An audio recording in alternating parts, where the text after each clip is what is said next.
The Battle of Gettysburg, like you've never seen it before.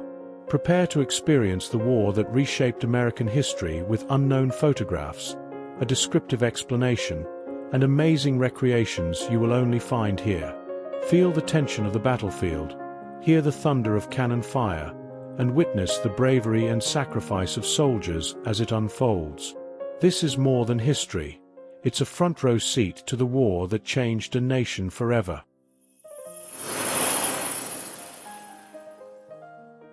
It's 1863, the middle of the American Civil War. For 2 long years, the Union, North, and the Confederacy, South, had been locked in a brutal struggle over slavery, states' rights, and the nation's future. The South had been winning key victories, and their leader, General Robert E. Lee, wanted to bring the war to the North's doorstep. Lee believed that invading Pennsylvania would break the Union's morale, convince European powers to support the Confederacy, pressure the Union to negotiate peace. In June 1863, Lee's 75,000 Confederate troops began marching north.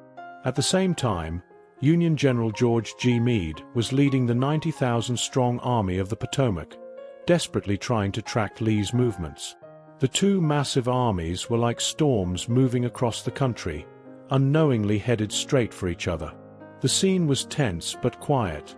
Small towns like Gettysburg had no idea they were about to become the center of history.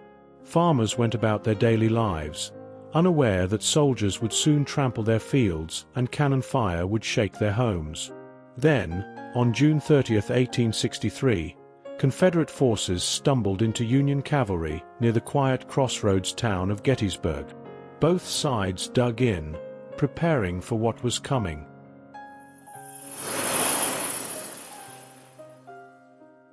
It began by accident. Confederate troops, searching for supplies like shoes, stumbled upon Union cavalry just outside the quiet town of Gettysburg, Pennsylvania. Neither army planned to fight there, but once they crossed paths, there was no turning back.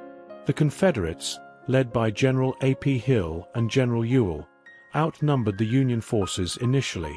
The Union's General John Buford, leading a small cavalry, recognized the importance of Gettysburg's high ground and made a critical decision: hold the ground at all costs. His men bought precious time, fighting desperately until reinforcements arrived. By midday, tens of thousands of soldiers from both sides were pouring in. The Confederates attacked fiercely, pushing the Union forces back through the streets of Gettysburg. Chaos reigned. Smoke filled the air, buildings were riddled with bullets, and the sound of cannon fire shook the town. Civilians ran for shelter as their homes became part of the battlefield. By the end of the day, the Union Army had been forced to retreat to Cemetery Hill, a strategic high point south of town. Though battered, they held firm. General Robert E. Lee, confident from the day's success, believed he could finish the Union off the next day. But the Union's General George Meade was on his way, bringing the full force of the Army of the Potomac. Day 1 ended with victory for the Confederates, but the battle was far from over. The high ground still belonged to the Union, and both sides knew the real fight was yet to come. The stage was set for an even bloodier second day.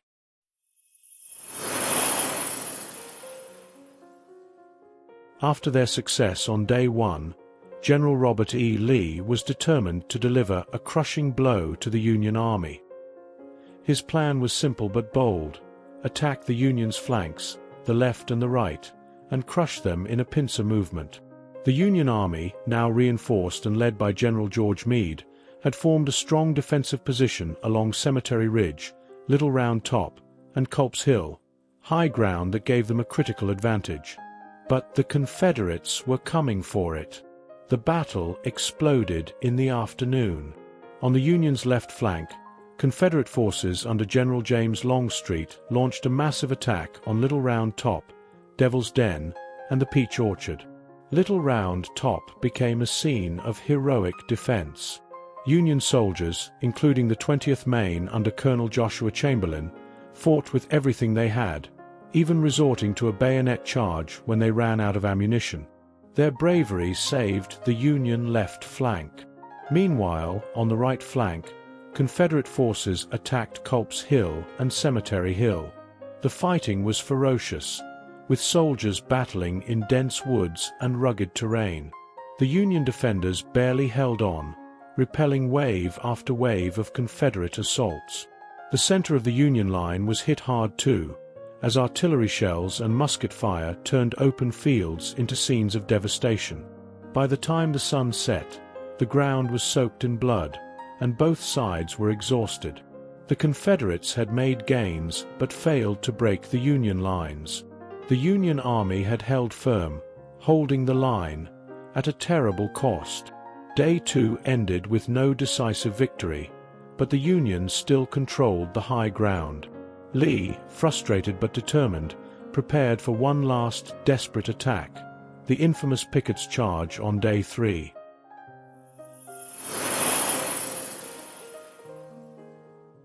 After 2 days of relentless fighting, Lee believed the key to breaking the Union Army lay in a direct assault on the center of their defensive line at Cemetery Ridge.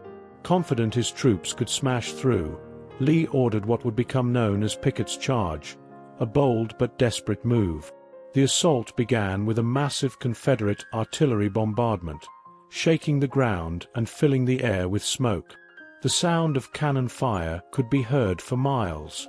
Once the bombardment ceased, 12,500 Confederate soldiers, led by General George Pickett, emerged from the tree-line. Marching shoulder to shoulder across a mile of open fields, the Confederate troops faced a storm of Union cannon fire and musket volleys. Shells exploded overhead, bullets tore through the air, and the open ground became a deadly trap. Yet they pushed forward with remarkable courage, determined to reach the Union lines. As they approached Cemetery Ridge, the assault fell apart. The Union forces, dug in and ready, repelled the attack with devastating firepower. Only a few Confederates made it to the Union line, where brutal hand-to-hand combat erupted before they were overwhelmed. The charge ended in disaster. Thousands of Confederate soldiers were killed, wounded, or captured. Lee's gamble had failed. His army was shattered, and there would be no victory at Gettysburg. By evening, Lee began his retreat back to Virginia, leaving behind a battlefield littered with fallen soldiers. The Union had held firm, and Gettysburg became the turning point of the Civil War. Lee's defeat ended his hopes of invading the North, and the Confederacy would never recover. It's time to dive deeper. With over 4 million views and 4,000 comments so far, don't miss the related video, Uncovering the Mysteries of Abraham Lincoln's Rare Photographs. Explore unseen images, fascinating stories, and the hidden details behind one of history's most iconic figures. See Lincoln like never before. Click now to uncover the mysteries.